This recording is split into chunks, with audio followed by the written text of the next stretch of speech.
Nous te remercions de tout cœur pour ta grande présence parmi nous. Nous les sentons déjà lorsque nous venons de chanter pour ta gloire. Le moment est arrivé, nous voulons maintenant écouter ta sainte et précieuse parole. Ô Père éternel, cette parole est inspirée et personne n'a le droit d'apporter ses propres interprétations.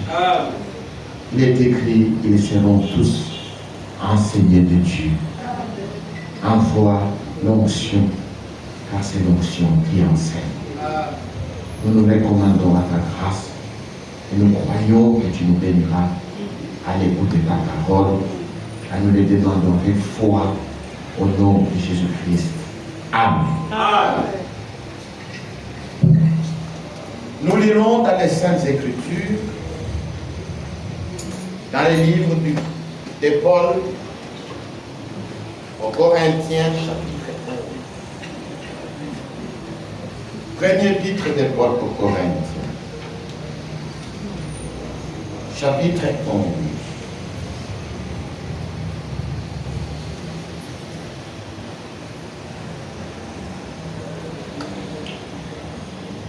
Nous commençons la lecture à partir du verset 17.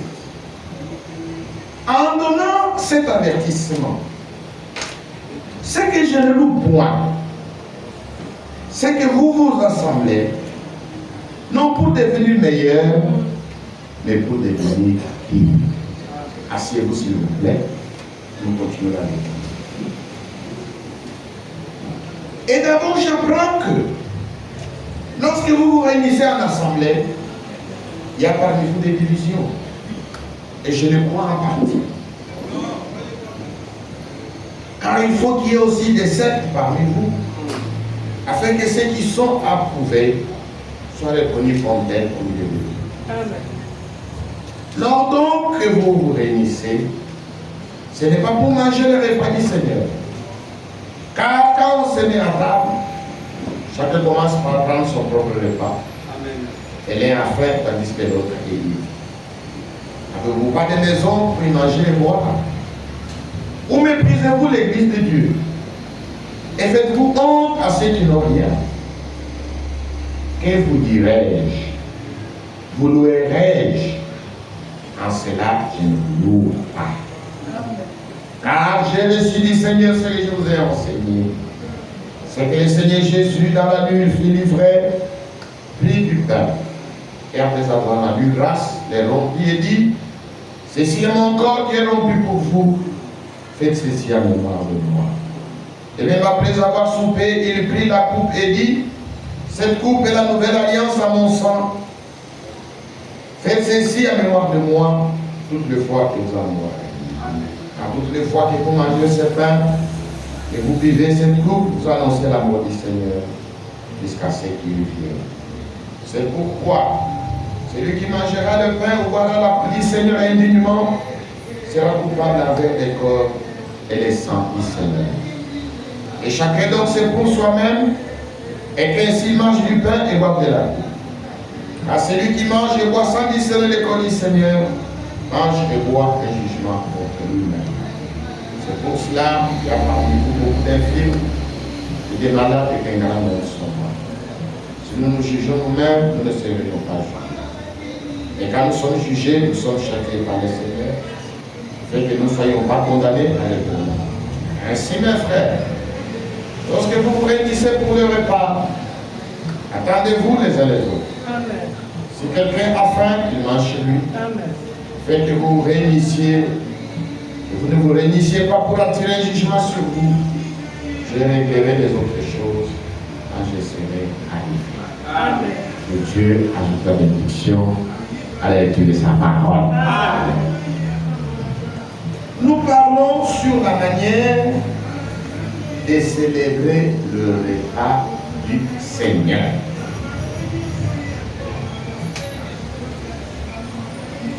Aujourd'hui,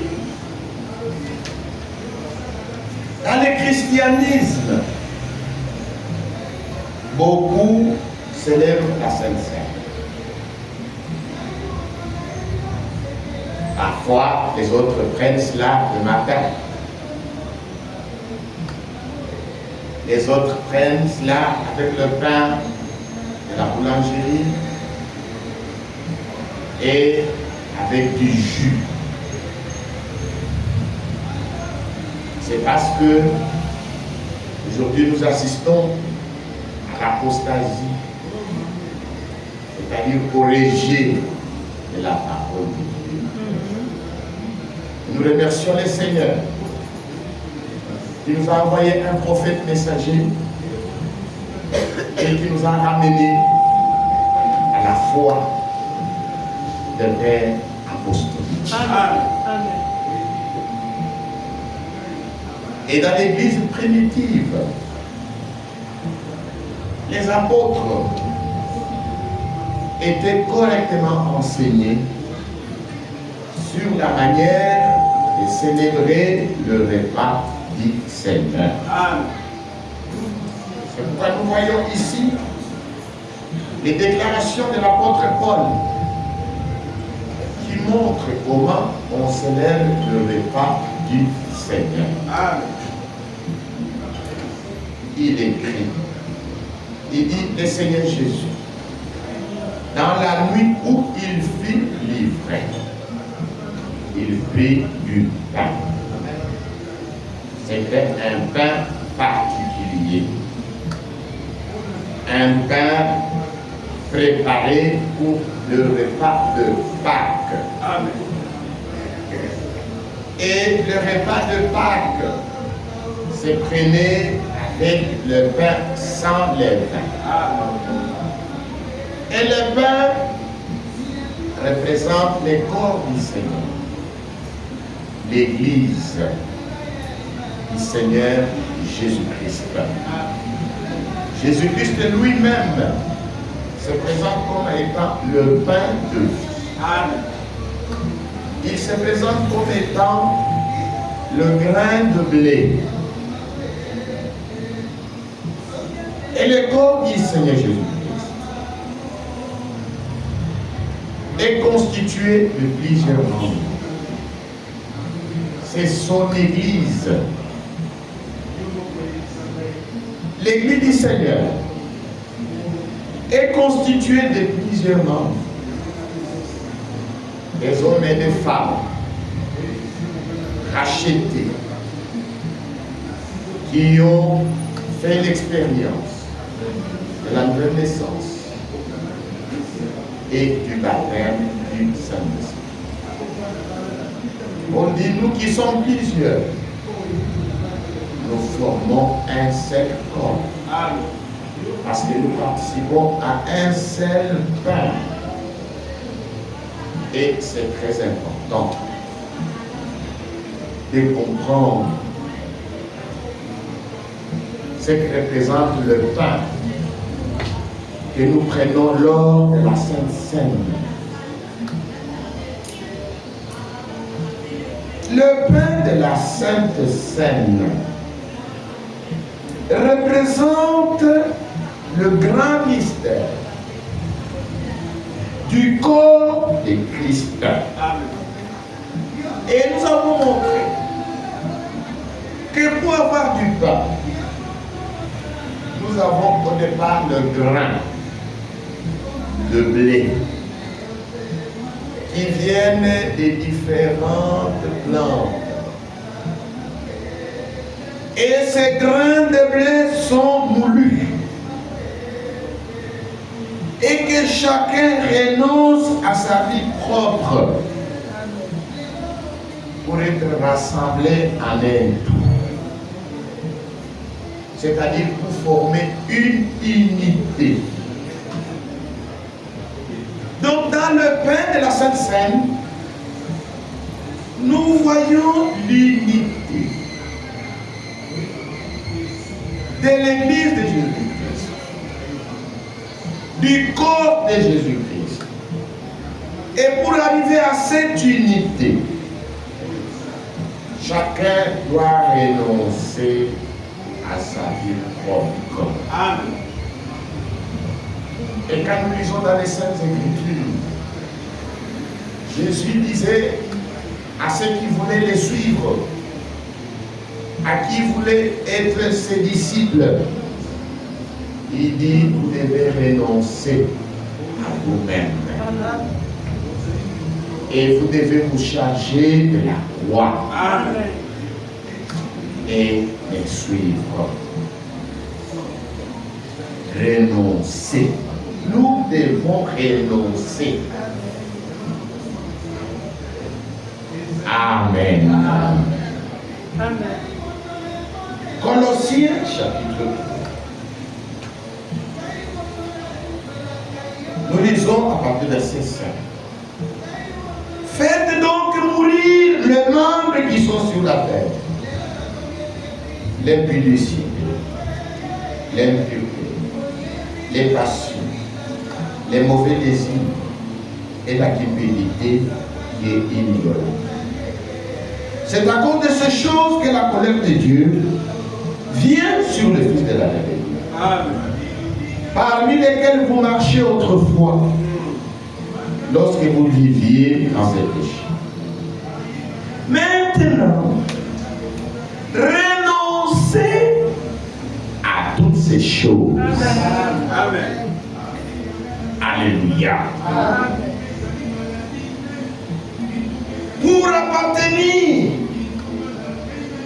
au corps de Jésus-Christ, qui est son Église, chacun doit renoncer à sa vie propre.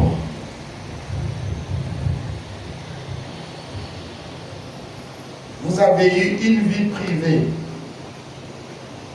et vous viviez dans cette vie-là.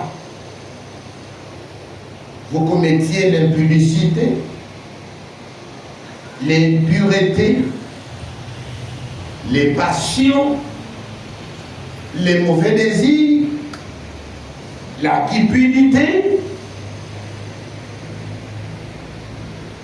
C'est comme ça que vous marchiez autrefois.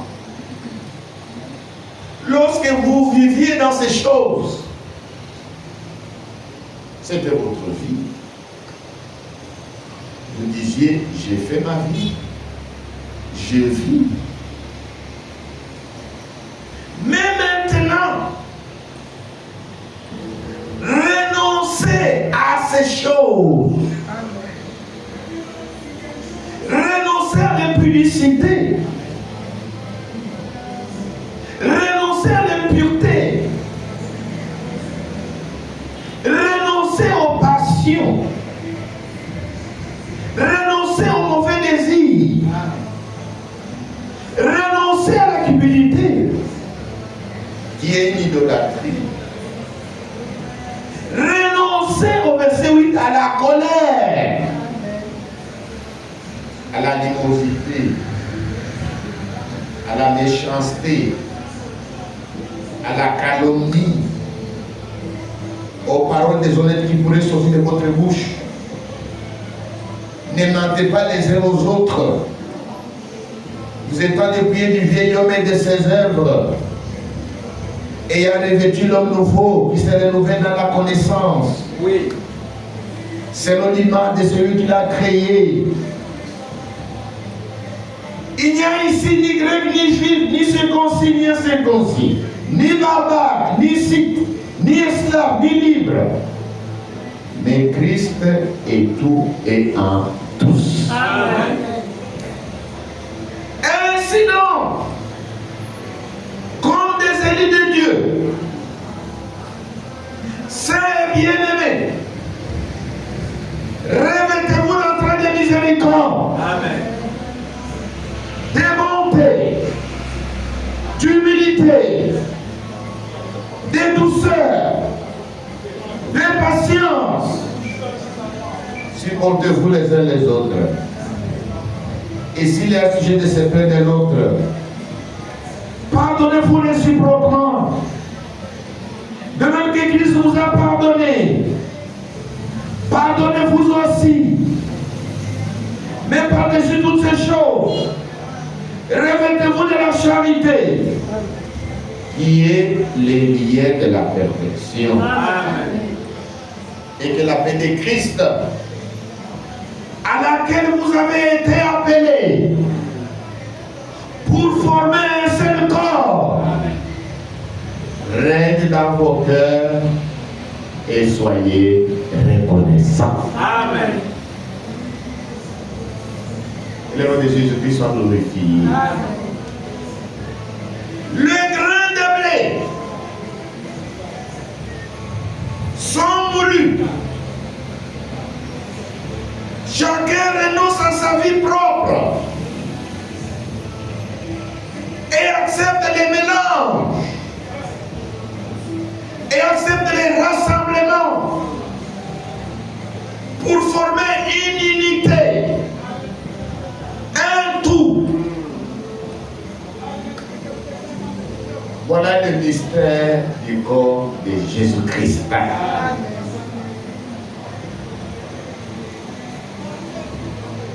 C'est ça le mystère du corps de Christ, qui a jeté un regard parmi les nations pour choisir parmi les nations un peuple qui puisse porter son nom. Amen. Un peuple qui vient de toutes les langues, toutes les tribus, tout peuple, et qui forme le corps de Jésus-Christ. Dans le corps de Jésus-Christ, nous sommes liés par les liens de l'amour. Amen. C'est ce que Paul nous enseigne ici. Par-dessus toutes ces choses, revêtez-vous de la charité, qui est le lien de la perfection. Et la paix de Christ, à laquelle vous avez été appelés, pour former un seul corps. Amen. Règne dans vos cœurs. Et soyez reconnaissants. Amen. Amen.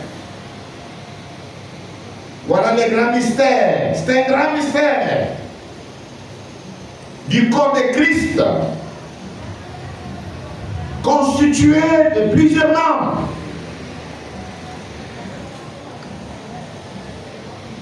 Qui viennent de différentes familles, de différentes ethnies, de différents pays, de différentes langues. Amen. Mais qui forment un seul corps, qui sont liés par les liens de l'amour. Amen. Par les liens de la paix, pour former un seul corps. Et dans ce corps-là, c'est difficile de reconnaître que celui-ci aimerait de telle tribu, de telle ethnie, de telle langue, non. Parce que là-bas, on énumère différentes nationalités. On parle des Africains, on parle des Européens, les Grecs, ce sont les Européens. Les Sikhs, ce sont les Africains. Mais dans le corps de Christ, il n'y a plus toutes ces choses. Amen.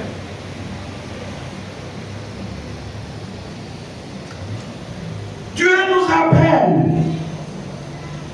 Et nous acceptons son appel. Il nous appelle pour former son corps. L'Église.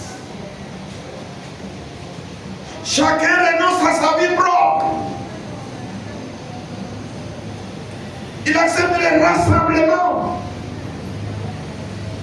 pour former un tout, une unité. Que le nom de Jésus-Christ soit glorifié. Pour porter un nom, le nom de Christ. Et nous devenons de chrétiens. Et il nous donne un titre, celui des frères. Que le nom de Jésus-Christ soit glorifié. Il n'appelle personne directeur, Appelez personne père. Vous êtes des frères. Amen. Nous sommes des frères et sœurs.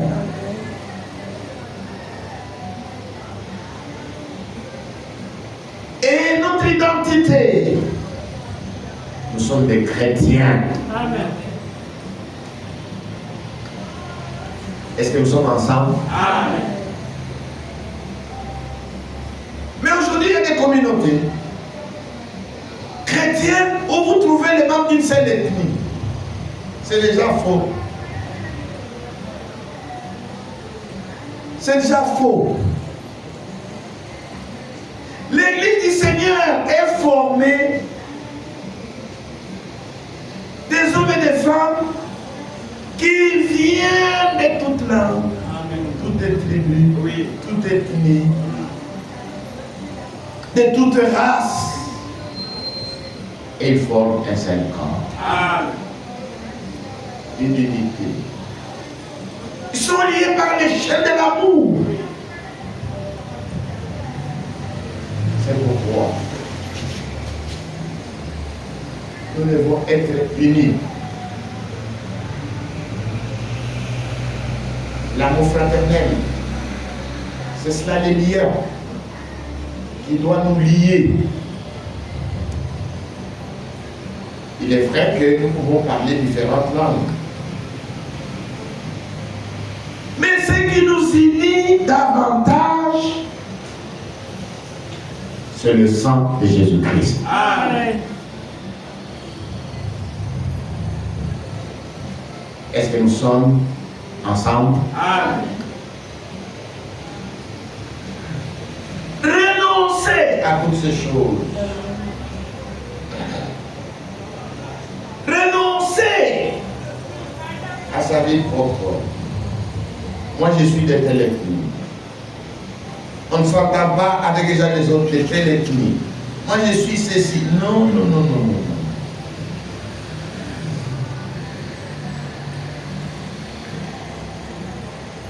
Amen. Amen. Nous allons lire quelque chose à Éphésiens.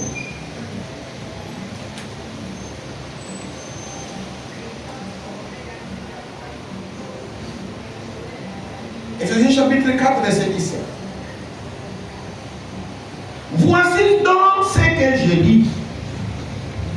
Et ce que je déclare dans les Seigneurs. C'est que vous ne devez plus marcher comme les païens. Qui marchent selon la vanité de leurs pensées. Ils ont l'intelligence obscurcie, ils sont étrangers à la vie de Dieu, à cause de l'ignorance qui est en eux, à cause de l'endurcissement de leur cœur. Ayant perdu tout sentiment, ils se sont livrés à la dissolution pour commettre toute espèce d'impureté jointe à la cupidité. Mais vous, ce n'est pas ainsi que vous avez appris Christ. Amen. Que le nom de Jésus-Christ soit glorifié. Amen. Nous ne devons plus marcher comme les païens. Amen.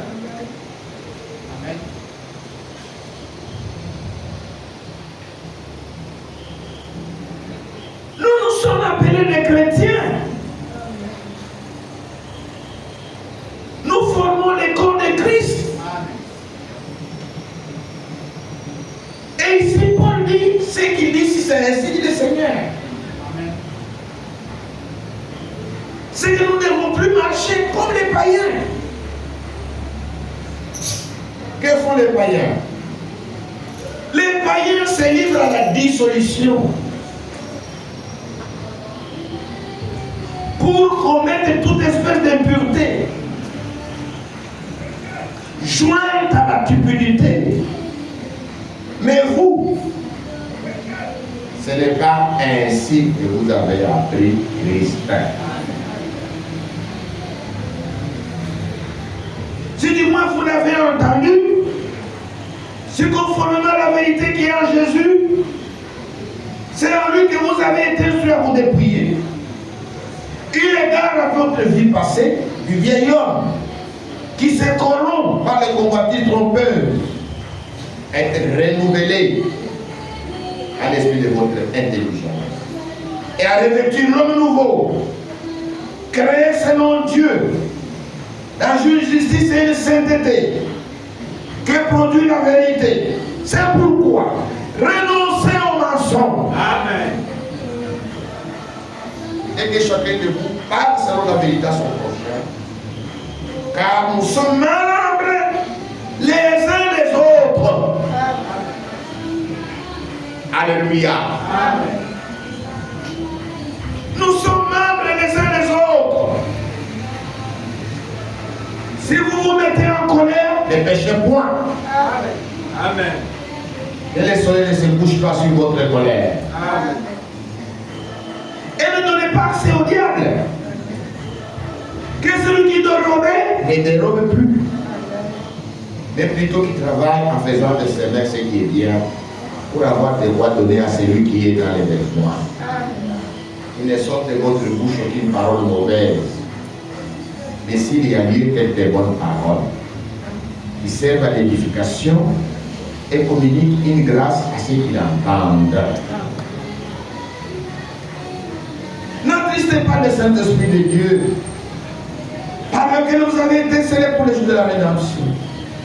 Que toute amertume, toute animosité, toute colère, toute clameur, toute calomnie, tout esprit de méchanceté disparaissent du milieu de vous. Soyez bons les uns vers les autres, compatissants, vous pardonnant réciproquement, comme Dieu vous a pardonné en Christ.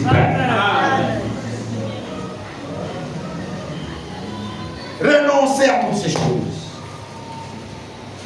Alléluia. Amen. Est-ce que nous sommes ensemble? Amen.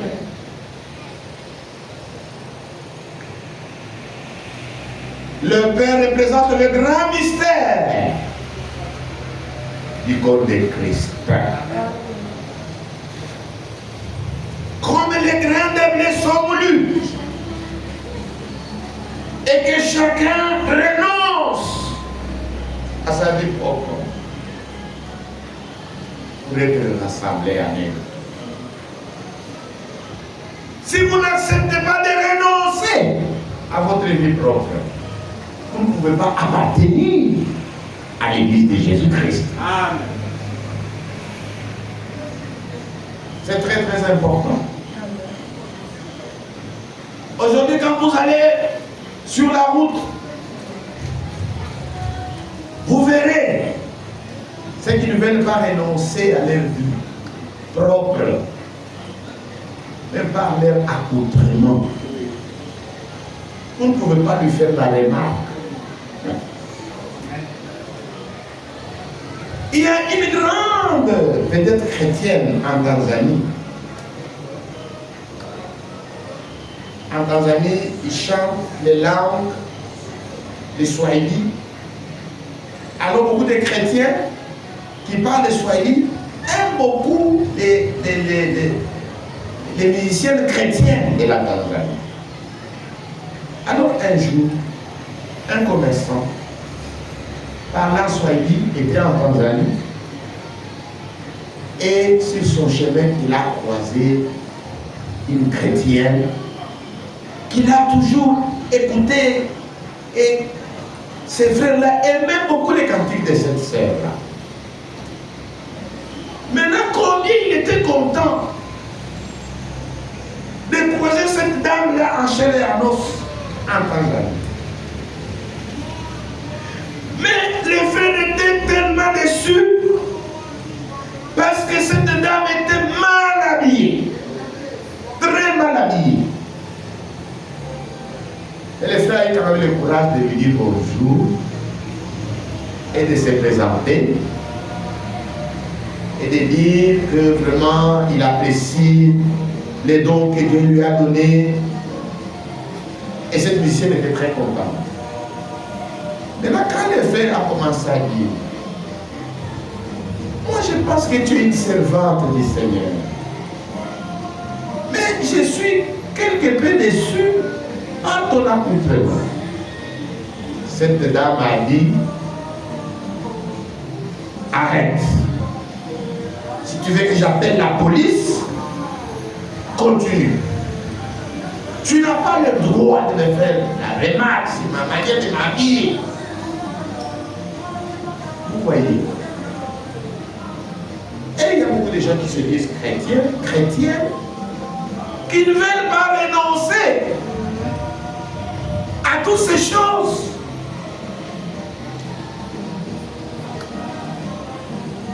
Ils veulent vivre la vie du monde, la vie des païens. Et pourtant, penser qu'ils appartiennent au corps de Christ.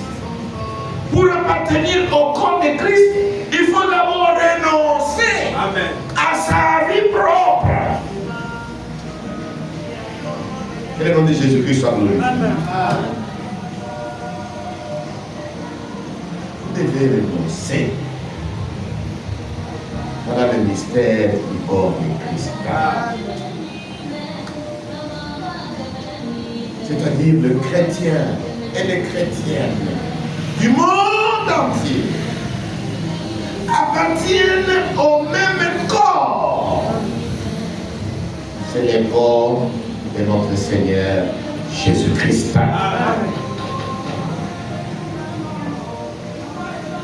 Amen. Amen. Très, très, très important. Et comment se célèbre le repas du Seigneur? Il se célèbre également avec le vin. Amen. Le vin. Le Seigneur Jésus-Christ lui-même se présente comme étant la véritable vigne. Et nous qui formons l'Église, nous sommes appelés les sarments. Amen. Là aussi, il y a l'unité encore. Les sarments attachés à la vigne forment un tout. Maintenant, pour avoir du vin, il faut avoir des raisins.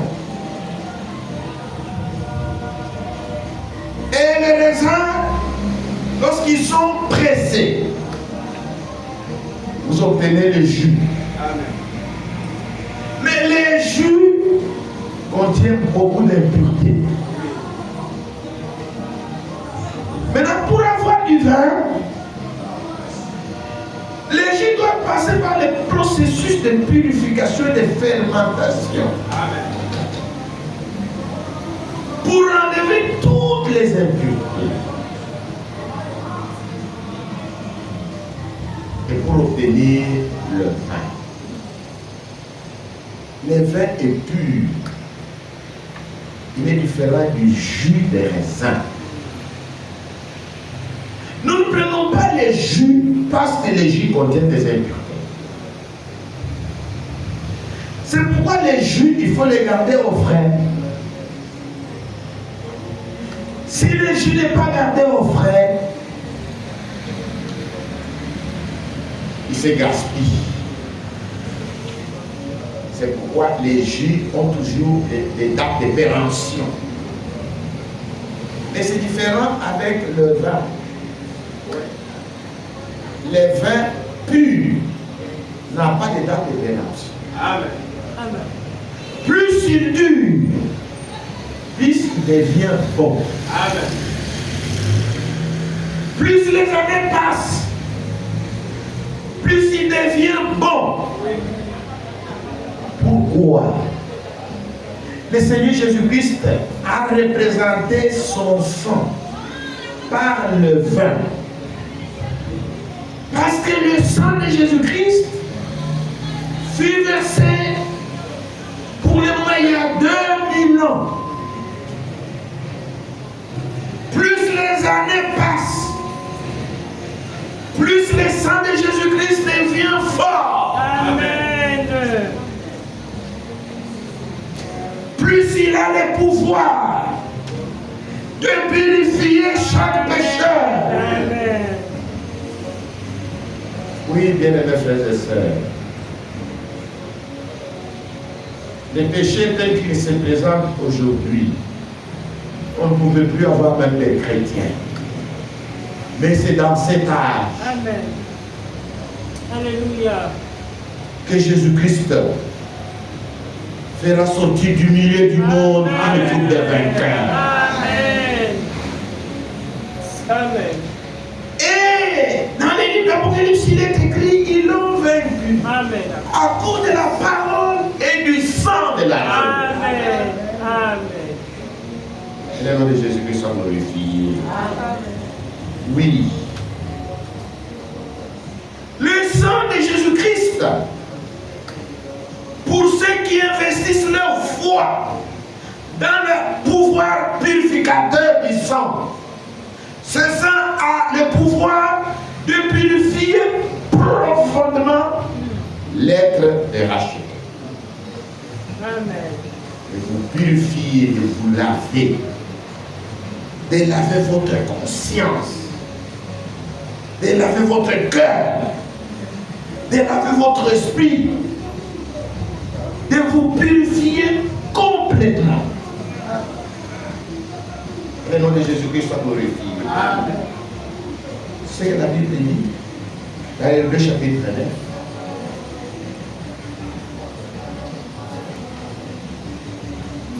Nous lisons pas du verset 11. Mais Christ est venu comme souverain sacrificateur de bien à venir. Il a traversé les tabernacles le plus grand et le plus parfait, qui n'est pas construit de main d'homme, c'est-à-dire qui n'est pas de cette création. Et il est entré une fois pour toutes dans les lieux très saints. Amen.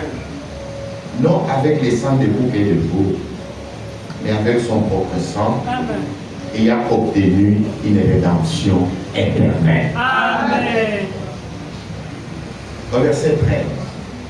Car si le sang de taureau et de bouc et la cendre d'une vache répandue sur ceux qui sont souillés sanctifie et procure la pureté de la chair. Verset 14. Combien plus le sang de Christ, qui par un esprit éternel s'est offert lui-même sans tâche à Dieu, purifiera-t-il votre conscience Amen. des œuvres mortes, Amen. afin que vous serviez le Dieu vivant? Amen. On nous montre comment dans l'ancienne alliance, le Seigneur avait institué le sang, les sacrifices. C'était l'ombre du sang précieux de Jésus-Christ qui allait être versé.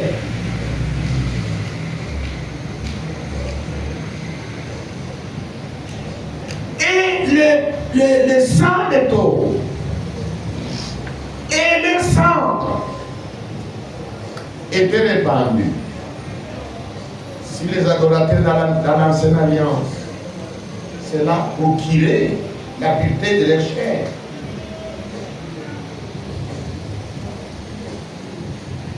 Mais aujourd'hui, nous n'avons plus le sang des boucs et des taureaux. Nous avons le sang précieux de Jésus-Christ. Amen. Jésus-Christ est venu avec un esprit éternel, avec une vie éternelle. Amen. Et il s'est offert la répandu son sang. Le sang de Jésus-Christ, à cause de l'esprit éternel qu'il contient,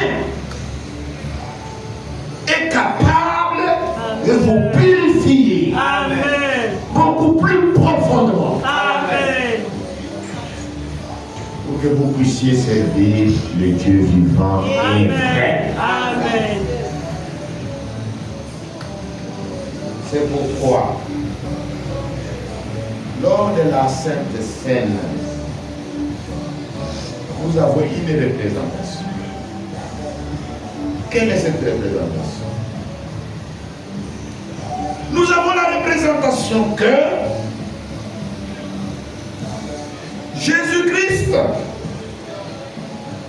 par le sacrifice de son corps et par l'effusion de son sang, il nous a donné le salut. Amen. Donc la Sainte Seine, pour nous les chrétiens, lorsque nous nous approchons de la Sainte Seine, c'est une représentation du salut que Jésus-Christ a acquis pour nous par le sacrifice de son corps et par l'effusion de son sang. Amen.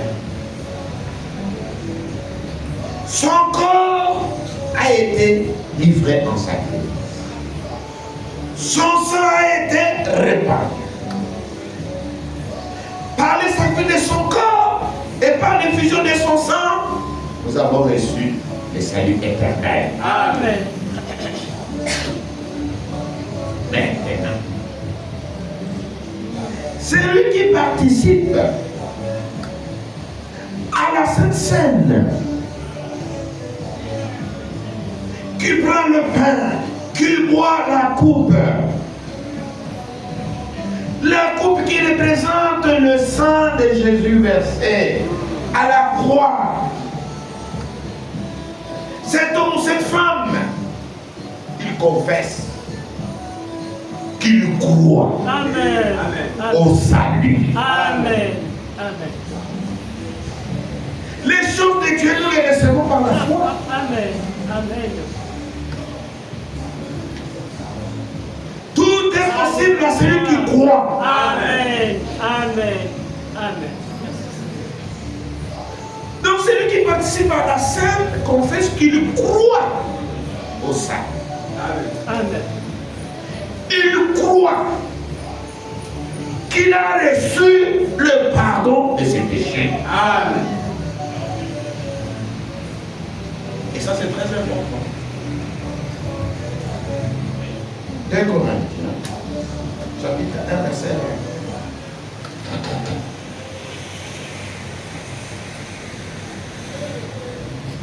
1. Car pour ce qui concerne toutes les promesses de Dieu, c'est en lui qu'est le oui. C'est pourquoi encore, par lui prononcé, c'est pourquoi encore l'amen, par lui est prononcé par nous à la gloire de Dieu. Amen. Alléluia. Amen. Alléluia. Amen. Nous avons des promesses. Les promesses de Dieu. Pour chaque promesse de Dieu, il nous faut quoi pour hériter la promesse? Il nous faut la foi. Amen. Amen. Amen. Les promesses de Dieu sont là. Amen. Mais pour hériter chaque promesse, il faut la foi. Amen. La foi, c'est oui. Amen. Oui, je crois au salut. Amen. Parce que vous croyez au salut, alors vous êtes sauvés. Amen. Amen. Amen. Oui, je crois que mes péchés ont été pardonnés parce que Jésus, le Fils de Dieu, Amen. a répandu son sang sur le barricade. Amen. Si vous croyez comme ça, alors vos péchés vous sont pardonnés. Amen. Amen.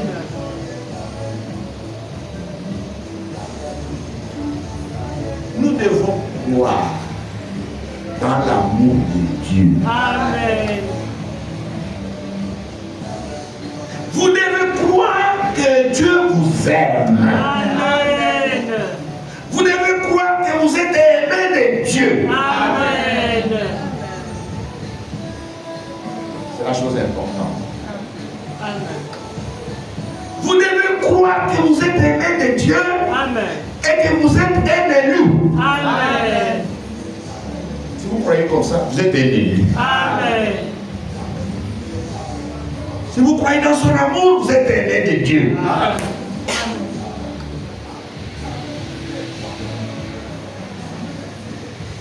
Les promesses de Dieu sont oui et amen. Amen, c'est le dictionnaire, ça veut dire la vérité. Amen. Parce que le nom même de Jésus-Christ, il s'appelle l'Amen. Amen. Les témoins fidèles. Amen. Amen veut dire vérité. Dieu s'appelle un Dieu de vérité. Amen. Il est l'Amen. Amen. C'est un Dieu fidèle. Amen. Amen. Il n'a jamais menti. Amen. Amen. Il ne ment jamais. Amen. Nous devons croire dans sa fidélité. Amen. Il est fidèle. Amen. C'est-à-dire, quand il fait la promesse, il a la toute-puissance pour pouvoir aussi accomplir. Amen. Amen. Il ne peut pas faire une promesse pour échouer. Amen. Amen. Il est différent des hommes. Un homme peut avoir toute la bonne volonté, il vous fait une promesse. C'est vrai? Mais pour qu'il accomplisse cette promesse, il faut la grâce de Dieu. Parce qu'il peut, avant d'accomplir la promesse, il meurt. Oui. Alléluia. Amen. Mais Dieu ne meurt pas. Amen. Dieu a la toute-puissance. Amen. Nous devons croire que Dieu est tout-puissant, Amen. qu'il peut tout faire. Amen. Amen. Rien ne peut l'empêcher de faire n'importe quoi. Amen. Amen. Amen. Il est tout-puissant. Amen. Il a fait des promesses.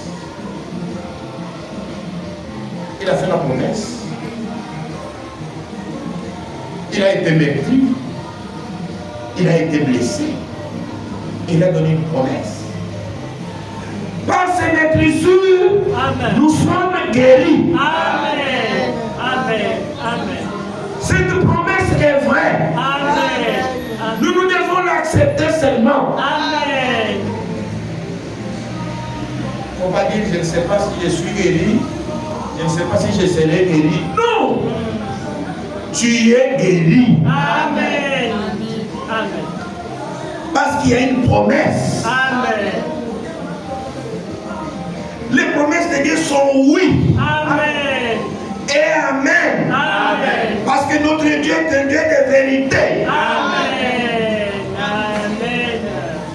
Il est fidèle. Amen.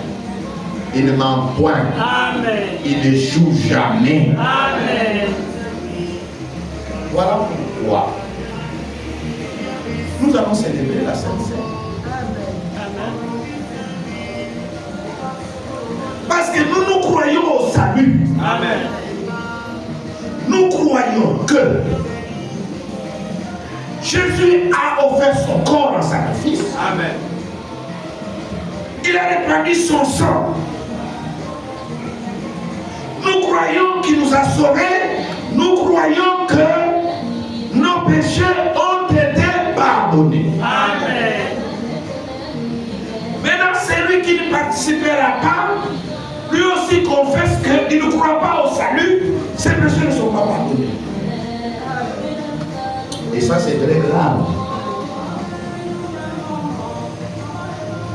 Parce que tout est possible à celui qui croit. Vous recevez ce que vous croyez. Amen. Si vous dites non, je ne prends pas part à la Sainte Fête, vous dites que tu ne crois pas au salut. Tu ne crois pas que Jésus a offert son corps en sacrifice pour obtenir notre salut. Tu ne crois pas que le sang de Jésus-Christ a été répandu. pour la rémission de vos péchés. Mais maintenant, alors, vous êtes chrétien sur base de quoi? Parce que vous affirmez une chose et son contraire. C'est pourquoi bien aimé frère, nous devons croire dans son amour, nous devons croire dans son pardon, nous devons croire dans sa fidélité, nous devons croire dans sa grâce, nous devons croire dans sa miséricorde. Amen. Nous devons croire ça. Nous devons croire que nous sommes élus de Dieu. Nous devons croire que nous sommes rachetés. Parce que toutes les promesses de Dieu, c'est oui et amen. Vous ne pouvez pas dire, je ne sais pas si je suis sauvé. Je ne sais pas si je ne suis pas sauvé. C'est Dieu lui-même qui connaît. Non. Dieu a donné des promesses. Amen. Et toutes ces promesses, c'est pour nous. C'est nous qui devons hériter toutes ces promesses. Et pour hériter toutes ces promesses, nous les héritons par la foi. Amen. C'est ce que Paul a dit. Il dit, nous devons imiter ceux qui ont, par la foi et la persévérance, héritent des promesses. Hébreux chapitre 6, verset 12. Commençons par verset 11. Nous désirons que chacun de vous montre le même zèle pour conserver jusqu'à la fin plein d'espérance. En sorte que vous ne vous relâchez point et que vous imitiez ceux qui, par la foi et la persévérance, héritent des promesses. Amen. La foi, la persévérance. Amen. Amen. Merci. Dieu nous a donné le salut lorsqu'il a offert son corps et répandu son sang. Et nous croyons que nous l'avons obtenu. Amen. C'est pourquoi nous nous approchons de son corps. Nous participons à la coupe Amen. parce que nous croyons au salut que Dieu nous a donné. Amen. Nous croyons aussi que nos péchés ont été Amen. pardonnés. Amen. Pour ce soir, que Dieu vous bénisse. Amen. Amen. Je vous invite à prier. Et ensemble, nous allons nous recommander à sa grâce. Nous allons nous placer sous la puissance purificatrice du sang de Jésus-Christ. Son sang a le pouvoir de nous purifier tout entier. Amen. Purifier notre corps, Amen. purifier notre esprit, Amen. purifier notre conscience, Amen. purifier notre cœur, Amen. purifier notre âme. Amen. Amen. Amen. Et élevons nos voix et prions tous ensemble. Notre Père Céleste, ton nom soit